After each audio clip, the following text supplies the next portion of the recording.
早在明朝就有坊间消息流传，说咱们永乐大帝其实不是朱元璋亲生的。俗话说也使不一定是，但一定够也。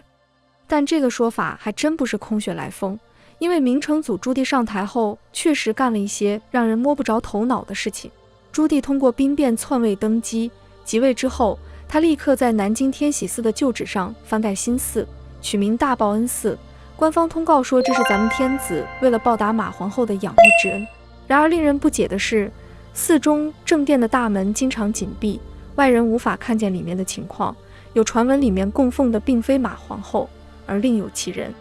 那么这个人是谁呢？这在当时也是一个秘密。不过有一个人应该知道真相，他就是深受朱棣宠信的大明第一才子谢晋。谢晋为朱棣干过2件大事，一是起草登基诏，就是朱棣登基时的诏书。原本这个活该是方孝孺的，但是他死都不肯写，所以朱棣就让他去死了，还顺手诛了他10族。靠着一封登基诏做投名状，谢晋才得以在朱棣集团内部平步青云。紧跟着就接下一个大项目，主持编撰2部重量级文献《太祖实录》和《永乐大典》。明朝史书有个传统，就是下一任皇帝会为他的前一任修史书，称作实录。记录朱元璋时期历史的就叫《太祖实录》。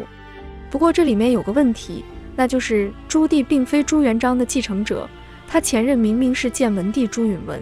何况朱允炆已经为朱元璋修过《太祖实录》了，为什么朱棣还要重新修订，而且将里面的内容增删大改2次？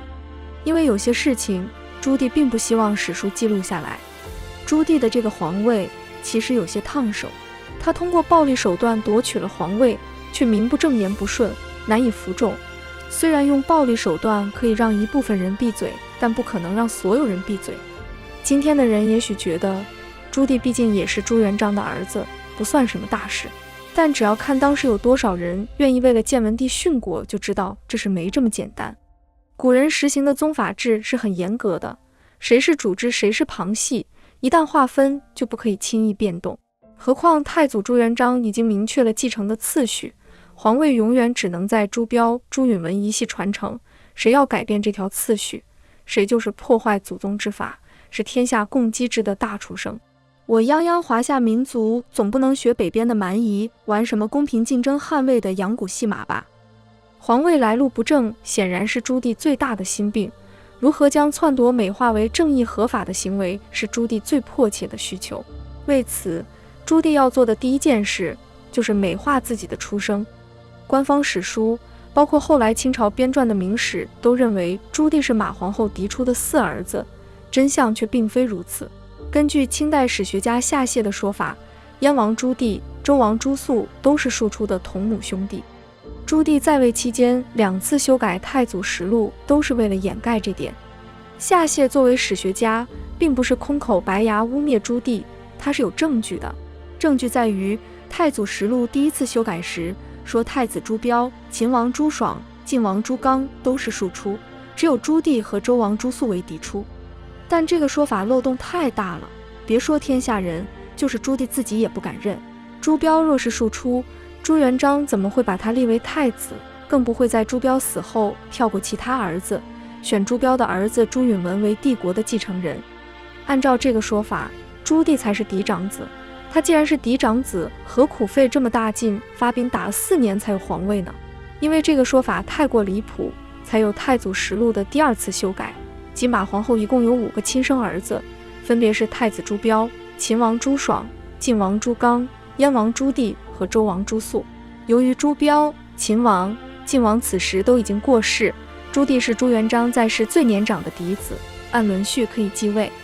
这种说法相对稳妥，容易被人接受。根据史料，黄子成给建文帝出主意削藩，有一句是说周王是燕王一母同胞的兄弟，除去周王是断燕王手足。谢晋修《太祖实录》时便根据这句话编造出仅燕王周王是嫡子的说法，但不想他这个做法是马屁拍在马腿上，因为编得太过离谱，朱棣由此对谢晋心有不满，认为他是反串的屁屁黑，有意包藏祸心，落天下人的口实。此事也为谢晋之后的杀身之祸埋下伏笔。随后，朱棣命令姚广孝、夏元吉等人再次修改实录，才有朱标、朱棣等5人皆为太祖嫡子的说法。但几人在修时忘记删去黄子成的话，反而留下了前后矛盾、篡改史书的痕迹。既然朱棣并非马皇后亲生儿子，那他是谁的儿子？难道真如坊间传言所说，他甚至都不是朱元璋的儿子？让人大跌眼镜的是，这件事还真不全是野史瞎传，是有正史记载的。比如曾在蒙古末代宗主林丹汗，也算是所谓成吉思汗的黄金家族直系后裔帐下效力的萨囊彻，就写下一部被誉为蒙古族3大史书之一的《蒙古源流》，里面栩栩如生地记载道，元顺帝的第3福晋弘吉喇氏怀孕7个月时，被洪武帝朱元璋那座妃子，次年生下一个男婴，就是朱棣。不过徐达公献大都是至正28年，而朱棣生于至正20年，两者相差达8年之久。之所以会有这种说法，是元朝亡国后蒙古部落的精神胜利法。面对朱元璋北伐摧枯拉朽的攻势，蒙古各部虽然不得不接受这铁一般的事实，但内心之中却一直无法释怀，于是就有了如此的传说。原来朱棣是元顺帝的儿子，那他上位其实就是朱家天下又变成了蒙古的天下，笑到最后的还是蒙古，而明朝不过2世而亡。这样的观点充分满足了蒙古势力的意淫心态。其实这种现象在历史上也是屡见不鲜，比如在清朝，反清复明的运动是屡战屡败，直到最后就出现了乾隆帝其实是海宁陈家的儿子，是汉人的传说。其实这也是一种自我安慰而已。然而俗话说苍蝇不叮无缝的蛋，若不是朱棣把自己的身世遮遮掩掩，也不会被人找到做文章的机会。关于朱棣的真实身世，到明朝中后期就已经成了人们闲来无事茶余饭后的谈资，类似我们今天时常八卦领导人的样子。万历时期的文人何乔远就根据太常寺志推断，朱棣的生母叫宫妃，可能还是一个高丽人。太常寺是明朝管理祭祀礼乐的机构，皇家宗庙的祭祀就由其负责，因此太常寺志中就记载了朱元璋陵寝中的神位情况，说是左边摆的是淑妃李氏的牌位，他生下的是太子朱标、秦王朱爽、晋王朱刚，而右边摆的是宫妃，生下的是明成祖朱棣。按照这个说法，好家伙，朱元璋就没有嫡子了，马皇后一个儿子都生不出，全是其他妃子生的。太常寺是皇家机构，这样严肃的问题不应该胡乱记载，可惜这本书没有流传下来。明代文人也对这种资料将信将疑，但还是觉得有合理的地方，因此把相关情况记录下来，决定相信后人的智慧，交给后人考证。然而后人看到这些东西也摸不着头脑。俗话说眼见为实，一些好奇心旺盛的后人决定干票大的，他们竟然趁着夜色刨了朱元璋的坟，就为了看看里面的真实情况是不是记载的那样。这两个大胆的精神小伙就是明末清初的钱谦益和李清。钱谦益当时是南明弘光朝的礼部尚书，李清曾任大理寺左丞，二人利用职务之便，于弘光元年元旦利用祭祀孝陵的机会，悄然打开朱元璋安睡的明孝陵寝殿。李清后来把过程写入他的3元笔记中，称他见到的与太常寺志所写的一致。这下不仅是朱棣，连太子朱标都不是嫡长子了。美国的林肯总统有一句名言，你可以在部分时间骗所有人，也可以在所有时间骗部分人，但不能在所有时间欺骗所有人。一个谎言需要无数个谎言来掩盖。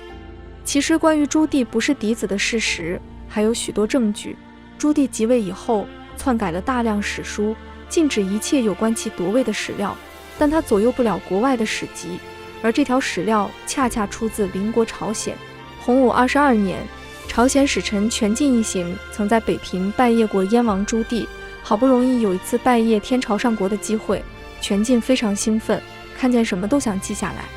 在他的日记本《奉使录》中就有这样一句话，说他们到了燕王府，因为当时是先太后忌日，所以不受礼，也没啥欢迎仪式，就让他们直接入住宾馆了。这一天是7月15日，这里的先太后是遵照汉制，称诸侯王母为先太后，显然是朱棣自己的生母。这句话还明言太后忌日在7月15日，而高皇后马氏的忌日在8月初10，显然对不上。这件事发生在洪武22年，燕王朱棣也没有掩盖他真实生母的身份，毕竟他也没料到有一日会登上皇位，需要掩盖自己是庶出的身份。然而无论他做了多少努力，杀了多少人，令多少人闭嘴，真相终有一日会大白于天下。正如林肯所说，你不能在所有时间欺骗所有人。